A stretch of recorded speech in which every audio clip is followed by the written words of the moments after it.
Hey guys, thank you for joining me today. I wanted to do a helpful sort of video comparing the old Hobonichi paper with the new Hobonichi paper. They were using the Tomoe River paper and now they're going to be, well, you can read over here. They're moving to using Sanzen paper manufacturing company. So, according to them, this paper is the same, but better. It is going to be lighter weight and the same thickness, and it's supposed to be even more resistant to ink bleed. And there are lots of people who did comparisons of papers for fountain pens and all that stuff and different types of pens. I don't use fountain pens, but I do use art supplies like watercolors, markers, pencils, all that stuff. And before I get started, I wanted to thank all of you guys for subscribing. I've reached a little heart, thank you. I've reached 3,000 subscribers, so I'm excited about that. And some more thank yous and acknowledgements. When I made my order, I only ordered a week's, so this paper sample did not come with my order, unfortunately. So I posted on a Facebook group. It's called Hobonichi Techo Users, and it's an awesome Facebook group. And Jill immediately volunteered to just send me a paper sample of one of hers when she would get her order in October. And then Jason also offered to send me a paper, and he's all the way in England and I'm in US, so I thought that was so sweet of him. And he had one available right away, and so I took him up on his offer, and he went ahead and sent me this paper sample. So thank you, Jason. This video's possible thanks to you. So I just wanted to do some comparisons, and the short version is that yes, the paper is slightly different. I think the difference is that it's a little bit more absorbent. So the paints I used is Kremer watercolors, and I'm also using Pitt markers and Tombow markers. Okay, so this is using a lot of water. And as you can see, it did not bleed through, and this is with watercolors and Pitt on top, which is India ink. So there's nothing on the other side, and it's actually, slightly, wrinkled, but not too bad. And then this is watercolors with Tombow on top, and those did bleed through slightly, but that's only if you're doing it wet and wet. We can do a comparison right now. Here's the marker I used. It's a very dark sort of maroon almost color. So here's on dry paper. And as you can see, there's some shadowing, but it doesn't bleed through. However, when you use it wet and wet, this is this color, and then I use some red, then you do see that it bleeds through a bit. Only wet and wet. So over here, I did the exact same thing, watercolors and Pitt India ink, and then watercolors and Tombow, which are water-soluble markers.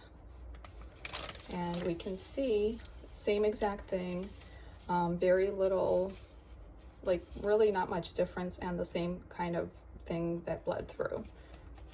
Very similar. And we can do a test right here. And as you can see, once again, shadowing, but no bleed through. Only bleed through wet and wet. And this is using a ton of water. So it's pretty amazing that paper this thin can go, can use a ton of water and be fine. Then I also compared some colored pencils. This is Prismacolor. So you can see it blended very well, and it went on very smooth. In fact, I would argue that it went on better than on here. It's a little bit more patchy and less smooth on here. Still blended well, still the colors show up great, but not as quite as smooth.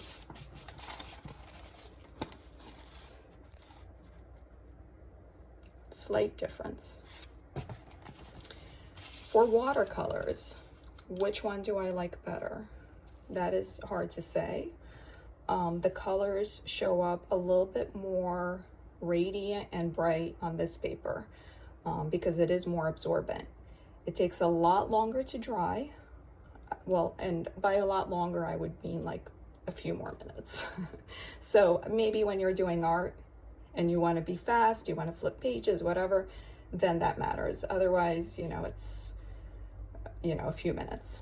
Or you can use a heat gun and just kind of, you know, dry it. When you paint on it wet on wet, this one does buckle a lot more, again, because it's more absorbent, I think. It buckles more. And you can't see it now because once it dries, it actually flattens out to where it's then about the same.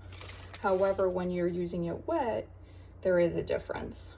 And what we can do is I can show you guys.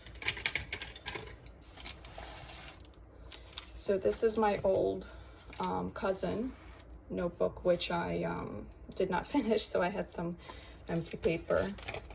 So let me see how I can set this up to where I will fold this. We can do them back to back or like right next to each other so we can see the difference. And I might leave this page blank for myself just for, you know, more experiments come to me that I want to try. So I'm not going to do a painting. I'm just going to do a wet on wet example for you guys. And at first I thought that, hey, maybe the difference of why this one buckled less and this one buckled more was because of the smaller size of the paper. Like this one was bigger and I was wetting a smaller portion of it. So I thought maybe that was why it buckled less. However, you know, that's what I thought when I did the first one. However, when I got to this, the paper is bigger now. It has both sides. So really, you know, it should have been the same. It should have been buckling about the same, but this one was buckling a lot more. Once again, though, then it does flatten out. And as you can see, also when you have wet and wet, the watercolor spreads a lot more here. It like blooms a lot more. Here, it just kind of stays put. Here, it like spreads. So in some ways it's better, in some ways it's worse. It really depends on kind of what you are looking for from your watercolor paper. And really, I mean, we're not creating paintings for sale on this paper, right? It's just art journaling. So in the end, does it really matter? Probably not that much. And really what's going to happen is once we are using this paper, we will adjust to this type of paper and techniques that work a little bit better with this type of paper, just like you would with, you know, using 100% cotton paper versus cellulose paper for watercolor painting. You make slight adjustments and then, you know, it works. So I'm guessing it would be kind of a similar situation here. So what I'm going to do is I'm going to just do the exact same thing on both sheets, just kind of wet the paper.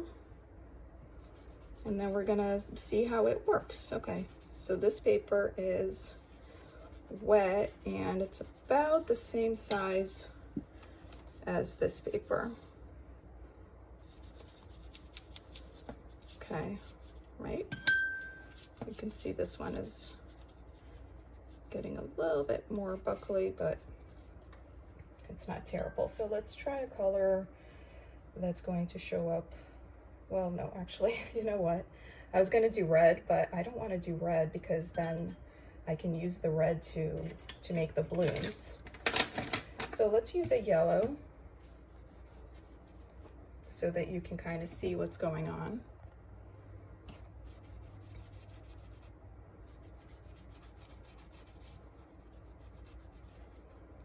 So it takes watercolor rather well.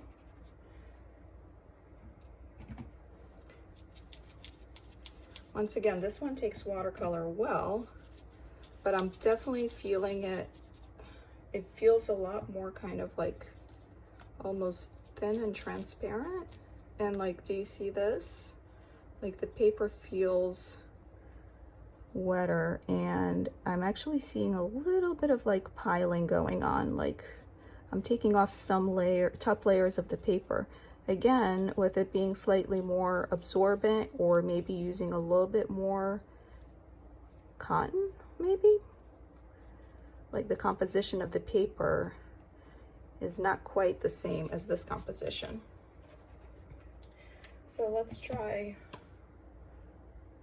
So we put the color down. It just kind of stays a little bit put.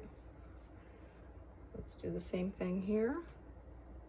Oh, it's actually staying more put than before. Interesting. Maybe I had the paper wetter. So then if we do it like wet, see, this one does spread a little bit more like when it's really wet.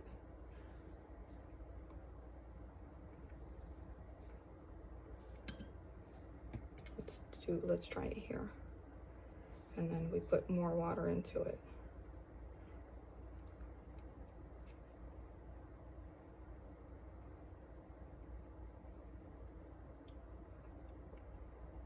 It's a bit more bloomy.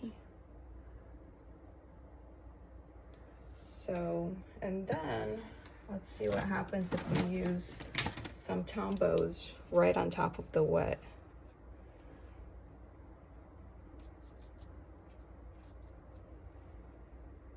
Okay, so all of this sort of stuff is kind of a no-no. You don't really use Tombows on top of wet paper, but I'm doing this to test it out and to kind of put it through its paces and do the worst to it. This is the Pitt pen, which is India ink. Okay, so let's kind of see what happens. And then we can also try a little bit of lifting.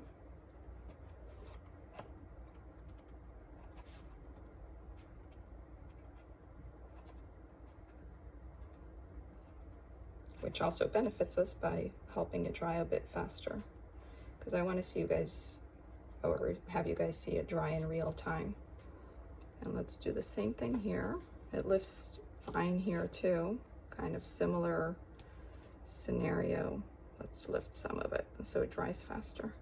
So it's just a tad more bloomy and a tad less resilient, unfortunately, I would have to say. So it's not Tomoe River Paper duplicated. It's kind of like Tomoe River Paper. So let's see what happened on the other side. So you can kind of see the India ink does pretty well, and the Tombows do have a tendency to bleed through more than other stuff. Okay, so that's that. And let's see over here. Once again, the India ink is fine, and the Tombow kind of bled through. So exact same thing.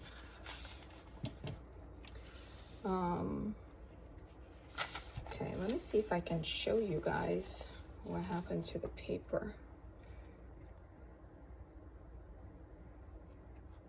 I don't know if you can see this. There's a bit of piling going on. Can you see that?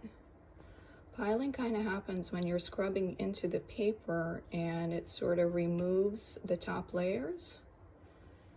So, which doesn't happen with the Tomoe River paper because it's not really made out of paper, I don't think. I think it's made out of some kind of other substance. I mean, not like, it's not made out of wood. It's made out of something else. Whereas this, I think, uses, I think the new paper does use a combination of some wood. There's no piling going on here, not even where I use the markers. So, okay. You can kind of see that.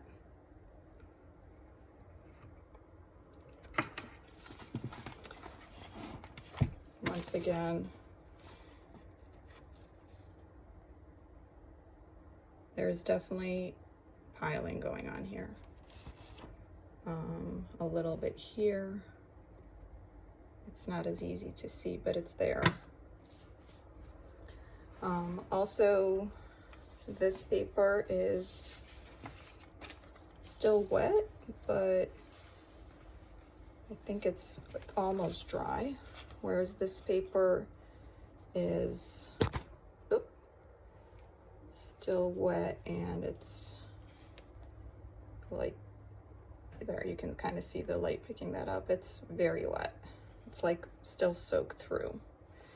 So what that means is you have more time to kind of work with it, and sort of, if you like the wet and wet technique, which you might have to kind of minimize on this paper anyways because of the piling, but if you like the paper to stay wet longer so you can work on it longer and do kind of those techniques, then this is the paper for you. However, you know, this paper was kind of different. And, you know, it's really sort of irrelevant because we're not going to have this paper anymore. It is out of production. So we'll just have to make adjustments and keep those things in mind for this paper. And you know what? I think what I can do is maybe show you guys the pencil so you can kind of see it.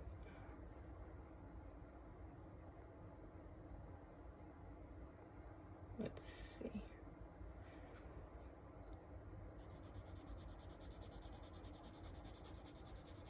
Okay, these are Prismacolors. Prismacolors are known for their creamy, soft consistency. They're supposed to be one of the creamiest, if not the creamiest, sort of softest type pencil. So it should be going on very smooth onto pretty much anything. And this is black. And they're supposed to blend extremely well with each other. So you definitely have that. This is kind of, you know, that's pretty good. But I feel like it was better, move this out of the way. It was better on this paper, and we can give that a go.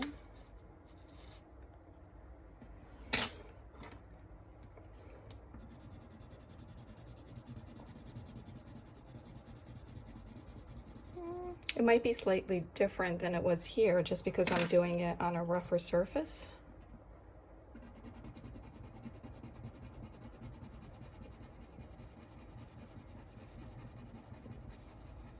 So, I don't know.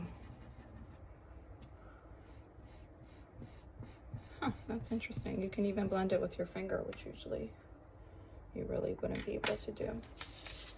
And as you can see,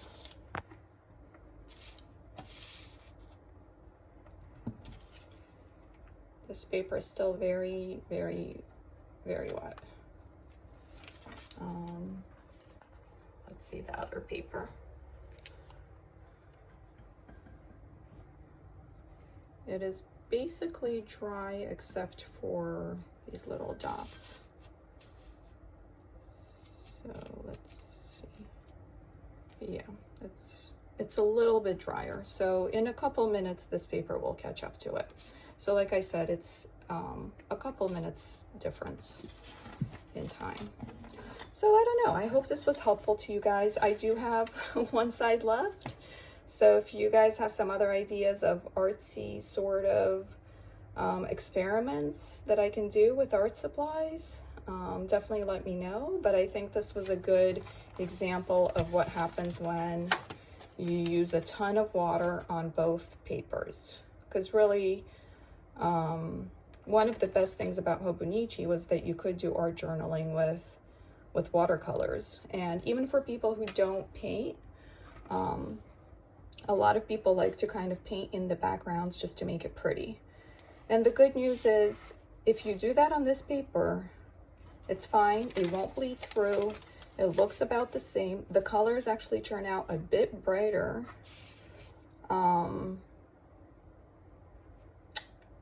But it does have a tendency to pile. So there's some positives and there's some downsides. So it really just kind of is a matter of preference and a matter of learning to adjust to it and accommodate the changes. I hope this was helpful. Again, thank you so much to Jason for sending me this paper. That was super sweet and generous of you. And thank you guys for watching. Thank you for subscribing, liking the videos, and always thank you for the comments. Those are great to read. Thanks, guys. Bye.